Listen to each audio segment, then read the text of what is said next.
Ketika Ahab bin Omri menjadi raja Israel, banyak kejahatannya yang telah mendukakan Allah. Salah satunya adalah Ahab menyembah dewa Baal mengikuti istrinya Izebel.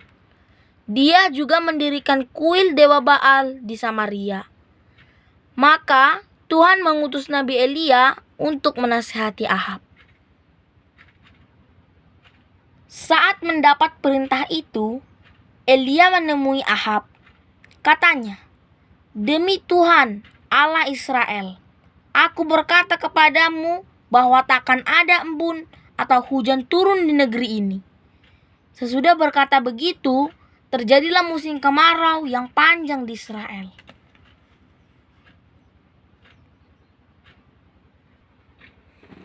Sesudah menurunkan musim kemarau, Allah memerintahkan Elia pergi dari negeri itu.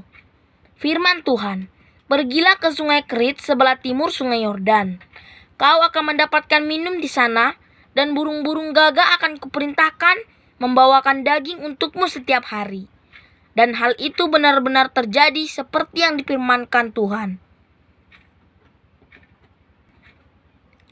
Namun, ketika sungai itu menjadi kering, Tuhan memerintahkan Elia pergi ke Sarpat.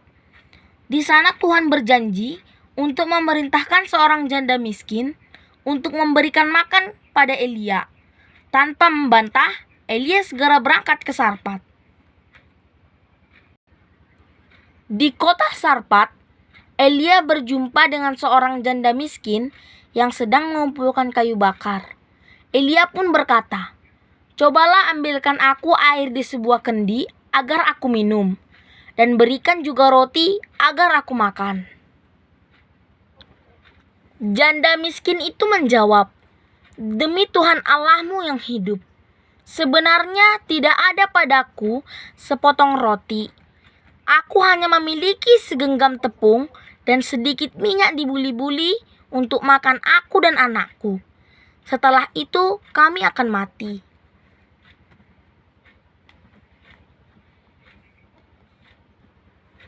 Tapi Elia meminta janda itu jangan takut dan membuatkan dia sepotong roti.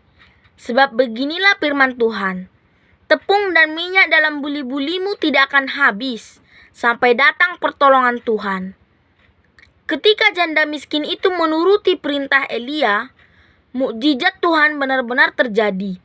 Tepung dan minyak perempuan itu tak pernah habis-habis. Beberapa waktu kemudian, anak janda miskin itu jatuh sakit dan mati.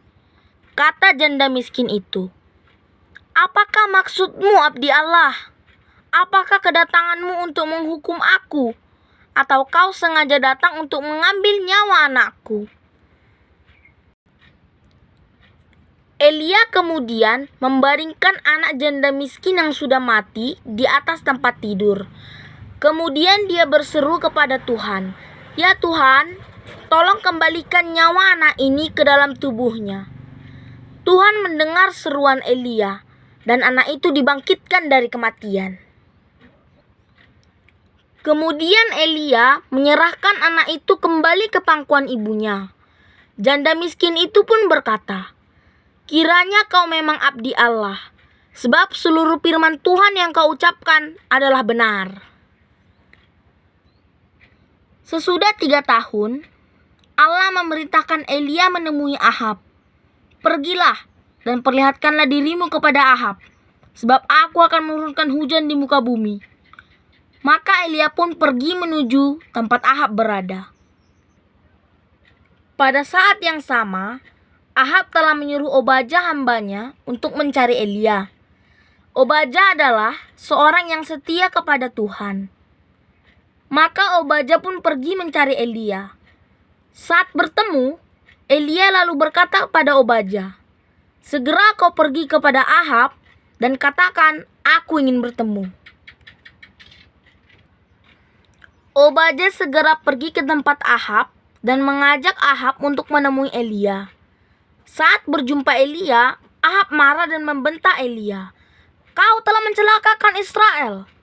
Tapi dengan tenang Elia menjawab, "Kaulah yang telah mencelakakan Israel dengan cara menyembah Baal hingga membuat Tuhan marah. Lalu Elia meminta Ahab mengumpulkan rakyat Israel di Gunung Karmel. Di sana Elia berkata kepada rakyat Israel, "Sampai kapan kalian akan bercabang hati? Kalian ingin mengikut Allah atau Baal?" Rakyat Israel hanya diam dan tak bisa menjawab pertanyaan Elia. Maka Elia segera menantang 450 nabi Baal untuk berlomba.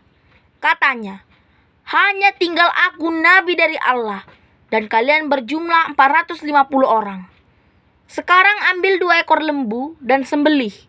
Kita akan buat korban bakaran, tapi tidak boleh ada yang menggunakan api. Kalian panggil Allah kalian untuk memberikan api, dan aku akan melakukan hal yang sama." Para nabi Baal segera menyiapkan persembahan dan mulai berdoa kepada Baal. Mereka meminta Baal menurunkan api untuk membakar korban persembahan mereka. "Ya Baal, jawablah kami." Namun Baal tak juga menurunkan api bagi mereka. Giliran Elia yang menyiapkan mezbah dan korban bakarannya. Kemudian dia memerintahkan orang menyiram kayu tempat korban bakaran hingga kayu-kayu dan korban bakaran itu menjadi basah. Kemudian dia memerintahkan hal yang sama sampai 3 kali. Kemudian Nabi Elia mulai berdoa, "Ya Tuhan Allah Israel, hari ini tunjukkanlah bahwa Kau adalah benar-benar Allah di tengah-tengah Israel.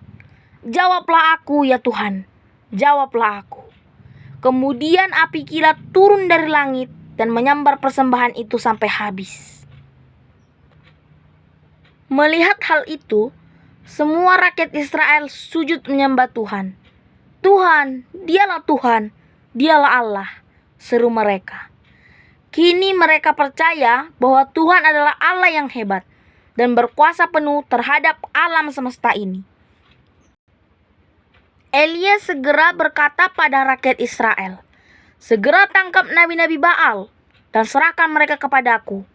Orang Israel segera menuruti kata-kata Elia. Para nabi Baal ditangkap dan dihukum mati di Sungai Kison.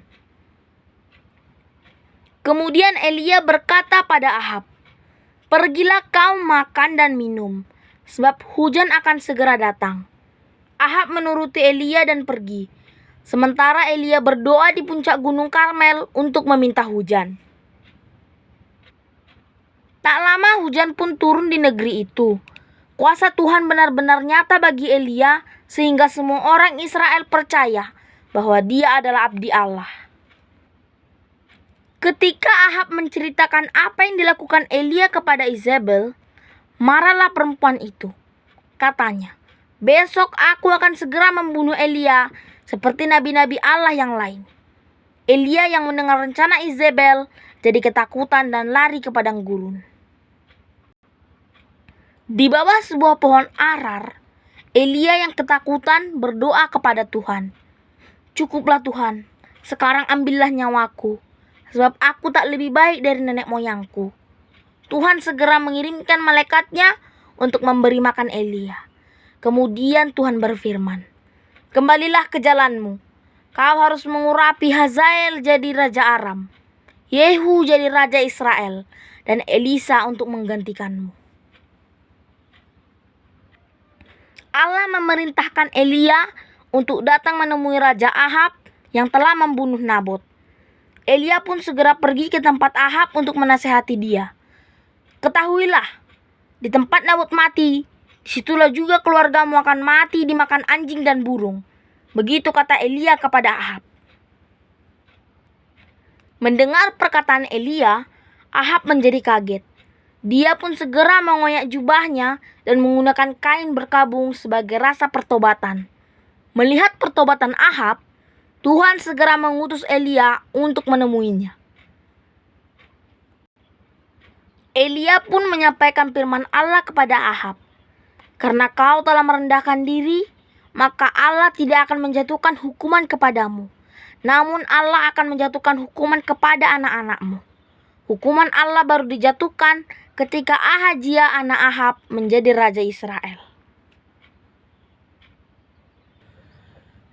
Demikianlah kisah Nabi Elia mengalahkan nabi-nabi Baal atau patung-patung berhala. Bila sahabat menginginkan kisah-kisah Nabi berikutnya dan kisah Nabi Elia selanjutnya, silahkan di-subscribe, like, dan share. Terima kasih.